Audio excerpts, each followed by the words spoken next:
before we got started on our interview today, I even told you a little bit about me and changing my diet because of gout.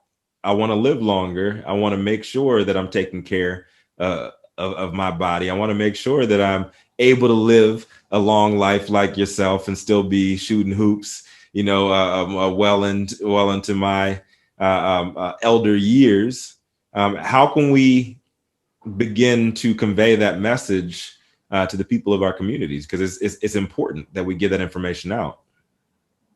So what's going on with this here, Rico, is this. We know that our community is devastated. Right. I mean, we just got a lot of stuff that we got to deal with. And what COVID has done, it showed us we could barely even breathe. Most of us went to the hospital because we had the inability to breathe. That's why I talk about the power in one breath, that the ability to breathe is something. So let's forget about the food, not forget about the food, but let's look at the lifestyle of let's breathe right. Right. Some of us breathe from here on up instead of from the diaphragm, bringing in the breath so that you can push it out and come in. That's an exercise. You have to do this on a regular basis. As you bring in the breath, you bring in oxygen into your body and allow it to flow. A lot of times our body lacks oxygen. Look at COVID-19. It proved whenever we could not breathe and the oxygen goes low, then what happens is we got sick and we lost a lot of people because we breathing like this. And then when you add stress to it, it automatically hits it. And then all of a sudden you're breathing, your heart goes, you're not getting any oxygen there. There's a big challenge. So I introduced the 12-step game plan because in my family out of the hood, because people ask me, well, what qualifies you? Because one, I was raised in the hood. From the hood, I've seen 4 of 6 of my family members, my siblings, killed from the hood. 4 of 6. I'm the baby. And I have a moral obligation to step out, knowing what this hood needs to be changed. And one of the things that we have is we are addicted and we have compulsive behaviors. And I'm not talking about drugs. I'm talking about we're addicted to negative thoughts and behaviors. So my book addressed that. That's why when you hear somebody say, why are you hating on them? Why this generation is hating on the next generation? And what is hating? That's a negative thought. You can't be satisfied until you hate on your brother or your sister or your next guy. So there's a strategy, a game plan for us to fix that. We got to fix that internally. So the first step is honesty. If you're not willing to be honest about this here, then you can't talk to me. When you decide to be honest that first this product is broken, we're broken, we need to fix it. So if you notice on my shirt, it says, Coach Fix My Hood, hashtag Coach Fix My Hood. Right. The reason is because to me, one of the most powerful individuals in our community that we're not paying a lot of attention to, like we should, is the coach. The coach is the one that's capable of doing that. So when you ask me about my situation, when John Sally, who's one of my former players, I had him since he was 12 years old, he never was this high. He was always like this, But John is a vegan. And I asked him to come and coach me. Huge shout out to John Sally. He's a good friend. And he's always talking about the vegan lifestyle. I'm transitioning over to, what do you call it? The pescatarian right now. And I hope to be full vegan by the end of the year because I care about that. Right. And we should all be caring about what we're putting into our bodies. And we were never meant to be eating on so much meat. John, he looks great.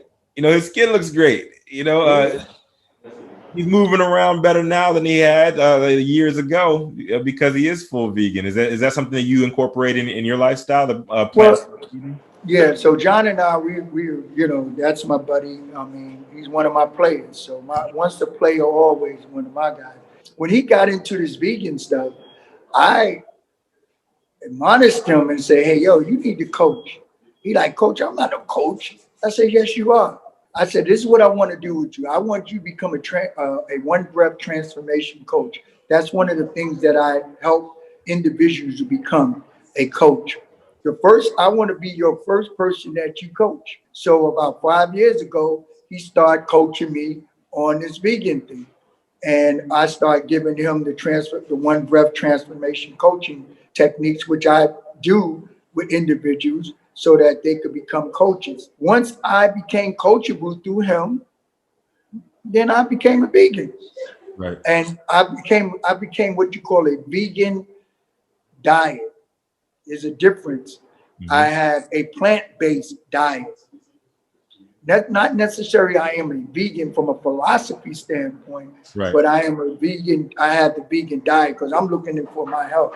And how, John, how old are you? About 42, I'm 43? who right now?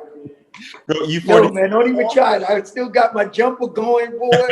Yo, you check out any of those videos, man. I still got the crossover swinging I, back and forth. I saw it. You still got a step back? You step back jumpers Oh, wet? I got, hey, especially when Hardy give you an extra step, I take those. And when they tell me, yo, you can't do that, I say, yes, Hardy does that. So I get 2, 3 steps back. Boom, boom, boom, Oh, bang. You oh. know, um, I love playing ball. I'm 67 years old, and I love playing ball. I love hooping, and I keep my youth for being around people of youth. I'm sorry, and my whole goal with everything I do is how do I bring my generation to the tap into your generation, bring the wisdom that they had in there, you know.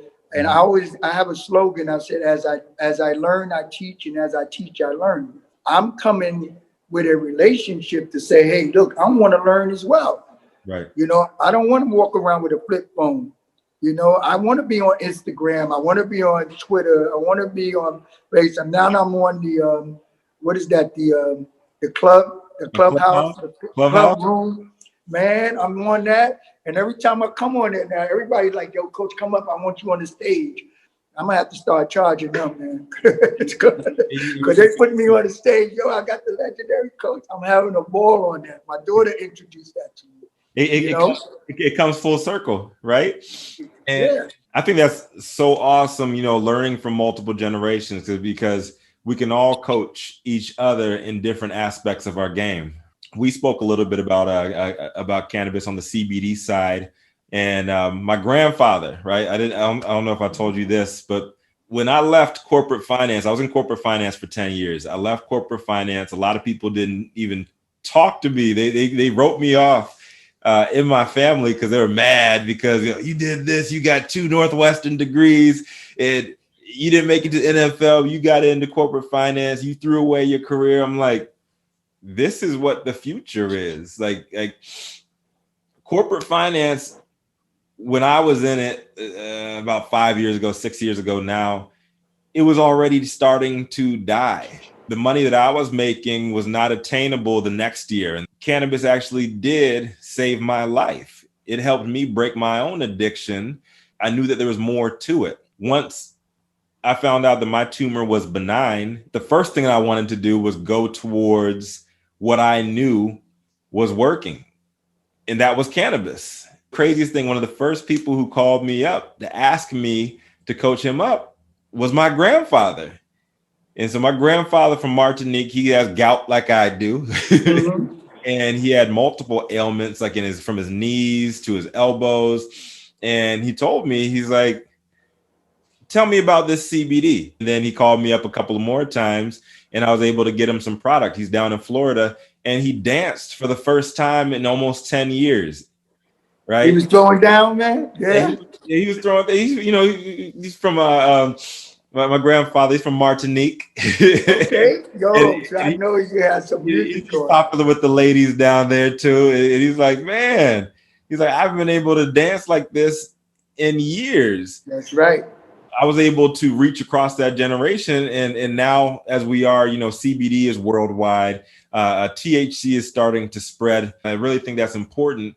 What you're talking about, reaching across generations and learning and continuing to learn.